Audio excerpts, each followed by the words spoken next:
Hey everybody, it's Safi and Marco Dish Out on Movies, the only movie review show on YouTube to review movies in terms of food. It's just Marco here once again, and I am here today to review Sonic the Hedgehog 3.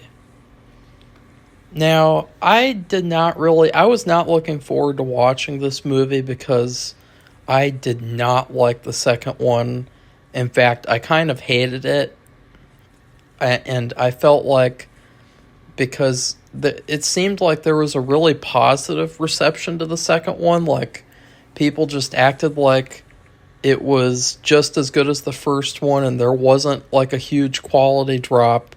But I really felt like there was a huge drop in quality, and I felt like it could have been so much better, and it just felt like it felt like a straight to DVD sequel movie. It felt like, honestly, like that Chip and Dale Rescue Rangers movie with the original Sonic in it. Like, that was like a million times better, like in terms of even being like a Sonic movie. But yeah, like, I despised the second one, which was sad because I loved the first one. So I was kind of hoping in the back of my mind, like, okay, are they going to course correct and make a true good third one that would like stand up to the first one and not suffer from the same problems that the second one did. Surprisingly, this movie was really, really good. I heavily enjoyed it. I don't think it's a perfect movie. I don't think it's a great movie, but I think it's a damn good movie. I definitely wish, because this movie came out on my birthday last year, and I really wish that I saw this movie on my birthday. And it's funny because I feel like on my birthday, like, I made so many bad decisions that led to the way that it turned out. And one of those decisions was not seeing this movie. Like, I was going to go to this one restaurant that I knew that I liked a lot, and I knew that I loved their food. And then at the last minute, I decided not to. And I was going to do something else, and then I decided not to. And I just decided to stay home and just all these things. And so, my advice is to go out and see this movie. It is worth the ticket price. It is not like the second one. It is a much better movie. And it's a great popcorn movie. It's a great blockbuster. I would say that, it's one of the better modern blockbusters that I've seen from the last couple of years. First off, in terms of, not first off, but like, one of my first complaints is the movie starts off and it kind of has this episodic feel to it. Like, it kind of feels like this movie could be like a TV show episode, but it's like really extended into a movie.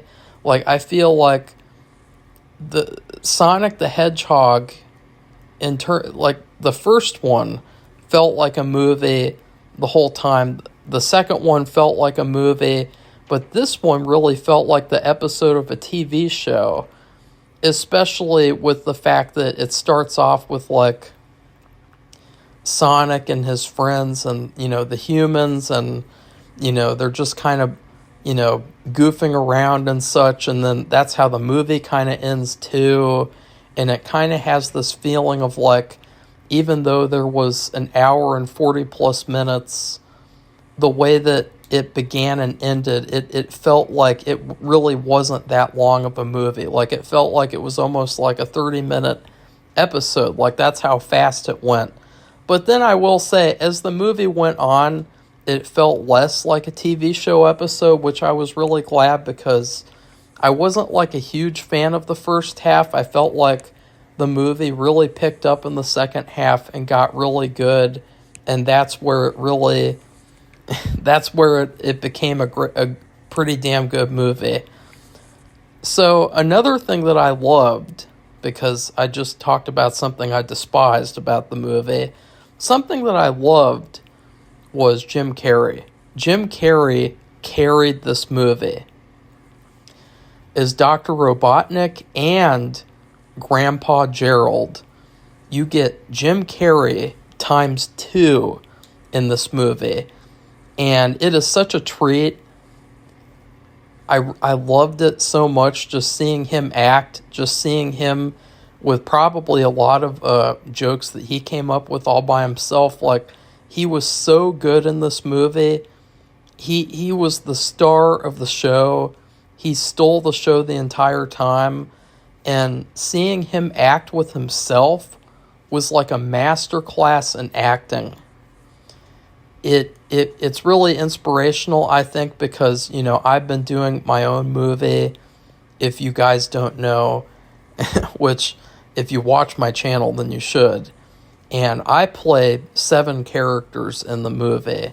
So it's actually really helpful to just see like other instances where people play like multiple characters so that I can get kind of like a feel for doing that, because like he does such a good job.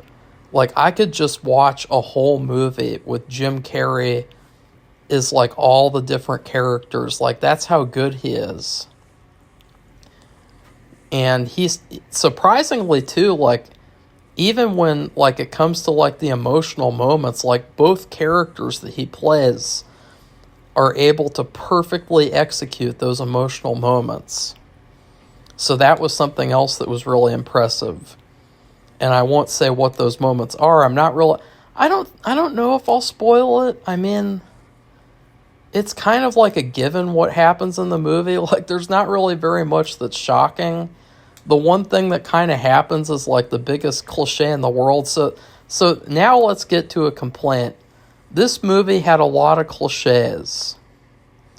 It had a lot of, like, especially when it came to, basically the main story of the movie is all about vengeance, and it's actually a really good message for a kid's movie. It's a pretty dark message too. Well, it's a pretty dark like story, but it's a very good message to teach to children, I think, about not letting vengeance turn you into someone that you're not.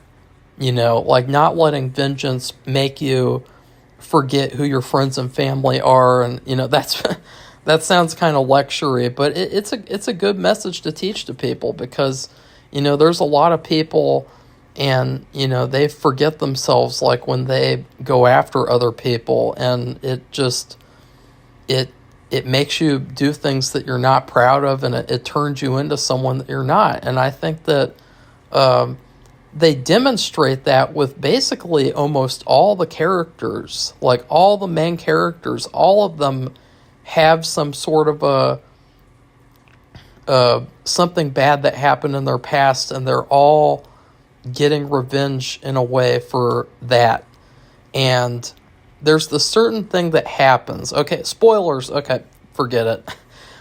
Okay, so this is another problem I had. So it felt like all of a sudden they just had to find an excuse to include John Marsden, or is that his name?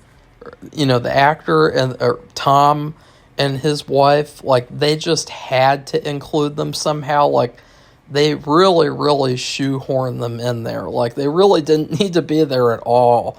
You guys know that, like, if this was a video game, there wouldn't be any Tom and his wife who come and are a part of the mission, you know, like that. It's just kind of silly. It's like you have the Sonic the Hedgehog and Knuckles and the yellow one, and it's like, why would you need humans? It's just it's goofy, but it's especially because it's like these are life or death circumstances. This isn't like a game, and that's something that I think that the movie kind of struggles with in the first part, where it feels episodic, is that it kind of feels a little kiddish, and it feels like they're not taking the story as seriously as they could, by the way that it's like, oh, let's bring these humans along, and yeah, it's just going to be really easy, and we're just going to go in there, and, you know, it's not like this is a life or death stakes mission, and the whole world's at stake. Oh, wait, it is. And so at one point, Tom gets hurt, and this was such a cliche that happened where they take him off in an ambulance, and that stops the whole movie, and then that's what turns Sonic evil for a short period of time. Well, not evil, but he wants to get vengeance over everything. And this really reminded me, like, I've seen this type of story before, because I knew that Tom was going to be fine. And they even tried to do this stupid thing at the end where they held it in suspense. Is Tom okay? It's like, yeah, no shit, he's fine. And he comes out of this tent and he's like, hey guys, and he's just got his arm in a sling, and it's like, oh my god, like, that's like straight up out of a soap opera. Like, I feel like this is like a Tootsie, where you have the people with the like, you have the bandage on the head, or you have the arm in a sling. I mean, how goofy and cliche could you get? But, like, I've seen this story before where something bad happens to the main character's love interest or people close to them, and then they kind of turn evil for a little bit, and then they turn good at the end. I mean, you saw that in Spider-Man 3, where Peter Parker got the black venom, and then he turns evil, and then he turns good at the end. I mean, it's a very, very been there, done that story. But I think the thing, again, that set this movie apart was the fact that it wasn't just Sonic who struggled with this. It was Dr. Robotnik, for how he's like the way he's been treated by society his whole life. It's Grandpa Gerald for all the stuff that happened in his past with the Maria, the little girl. It's all the stuff that happened with Shadow. Same thing with the little girl. And so it's like you have all these different main characters, and they're all struggling with something bad happened. I need to do something bad in order to, I don't know, like, make up for that, like. And I felt like that was a really cool, like, way of, like, making it not feel as cliche, but it still felt kind of cliche, and it just reminded me of, like, maybe I shouldn't expect a lot from, like, a Sonic the Hedgehog movie, because, I mean, let's be honest, like, this was a great movie for kids. Like, if I had a kid, I would have taken them to see this, like, the opening night, like, easily. Like, I would much rather take them to see this movie than to take them to see a new Disney movie, to take them to see a new Marvel movie. Like, Sonic the Hedgehog, I feel like, is a great franchise now in the movie department as well. And this movie has great action. I love the action. I love the visuals. I mean, the movie looks epic, but it looks beautiful at the same time. It never looks fake. It never looks like too computer generated. It looks beautiful. And that's what I was saying about the Wallace and Gromit movie, was that, like, that movie lost all of its beauty trying to look so polished and look so fake and look so, like, computer generated, whereas this movie kind of embraces both, like, the real world and the CGI aspects. I also loved seeing Kristen Ritter. She was really hot in this movie. She had, like, this little, like, side role, and that was well worth it for me. I think that's the first thing I've seen her in since 2023, or wait, no, that was last year, or no, wait, no, 2 years ago now, but, like, yeah, I can't believe that 2023 was 2 years ago now. Like, it is seriously bizarre how fast time goes. It's funny to say that in a Sonic the Hedgehog review, but, like, yeah, like, I just can't believe, like, 2 years ago, I watched that true crime show with Kristen Ritter in it, and I didn't like her in that, but I really liked her in this. And yeah, I mean, most of this movie, like most of the fun of this movie is just watching the two Jim Carreys interacting with each other. It's like a dream come true. It's reminiscent of his performance in A Series of Unfortunate Events, where he played multiple characters in that. And, you know, I would really love to see Jim Carrey act more. And I would really love to see him act in movies where he plays multiple characters. Like, I feel like if I had to pick any actor to work with, I would pick Jim Carrey.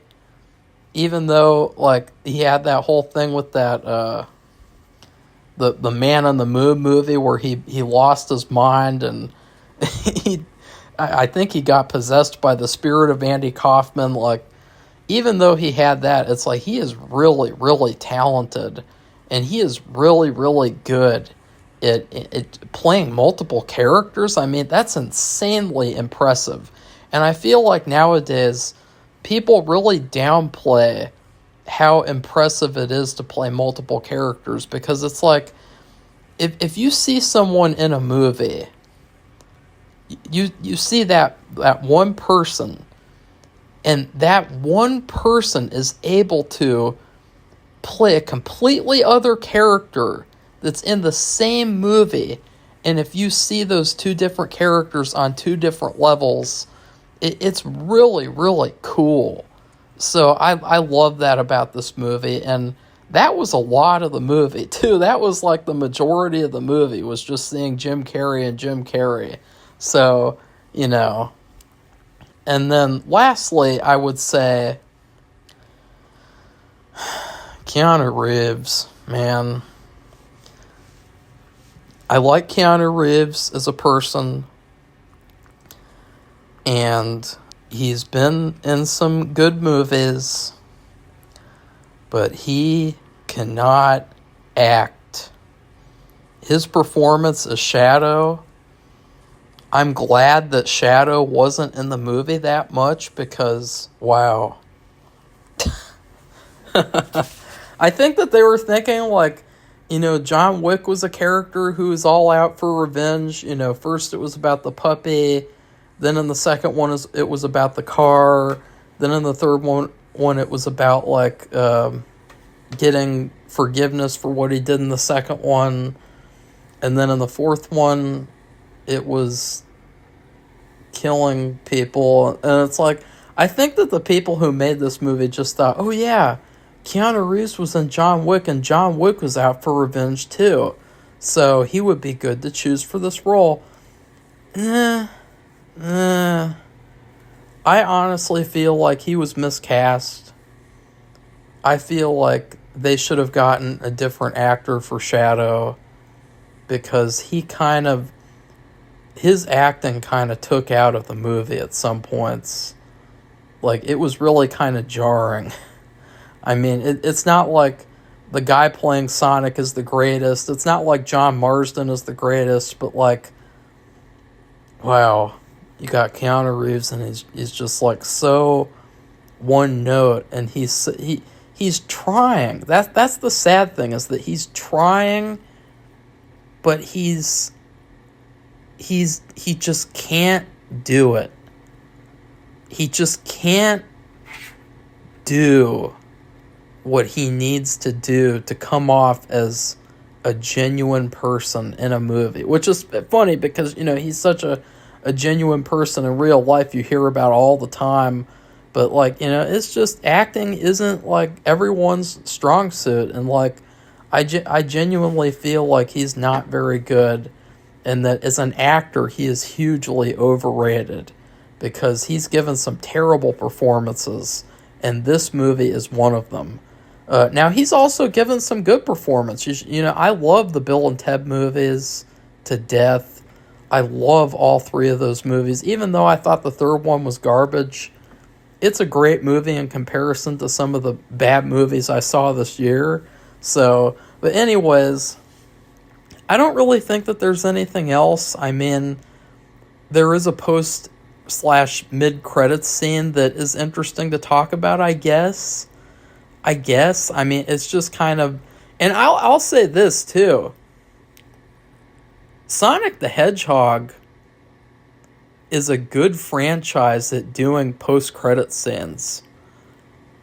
It's not like with these crappy superhero movies where they make these fake promises or they make these stupid jokes that just don't work at all, or, you know, it's basically like, hey, I'm a character that you haven't met yet. Like, that's what all post-credit scenes are. And what I love about Sonic is that it basically just feels like a mini teaser for the next movie. And they have a plan. They have a vision. They're not really going to stray too far from what they want to do. And so I'm really excited to see the fourth one. I'll definitely go to see it when it comes out. Hopefully it comes out on my birthday again, because that was a great, that would have been a great movie to see, man. I mean, I was all focused on like, oh, I'd love to see Nosferatu on Christmas, and like, you know, like, seriously. So in terms of food, I would give this movie 2 jumbo chili cheese dogs with fries and a large Sprite. Because watching Jim Carrey with himself is like eating 2 jumbo chili cheese dogs, and you got the fries and the Sprite, and it's a damn good time at the movies. I'd highly recommend this movie. I think that they dropped a great movie at the end of the year, and I wish that more movies would do this. Like, you know, January kind of sucks for movies, and then in December, basically, you have Oscar movies, and then you have shitty movies like Avatar and Star Wars. I wish that they would drop, like, great movies at the end of the year and the beginning, because I feel like the holidays are, like, not a great time for a lot of people. And, like, when you have a great movie like Sonic the Hedgehog 3 come out, it can really brighten someone's day, and it can really make their holidays a lot better. So please like this video and comment and tell me what you thought about Sonic the Hedgehog 3. And then please subscribe to our channel if you'd like to see more honest movie reviews. Goodbye, everybody. See you soon.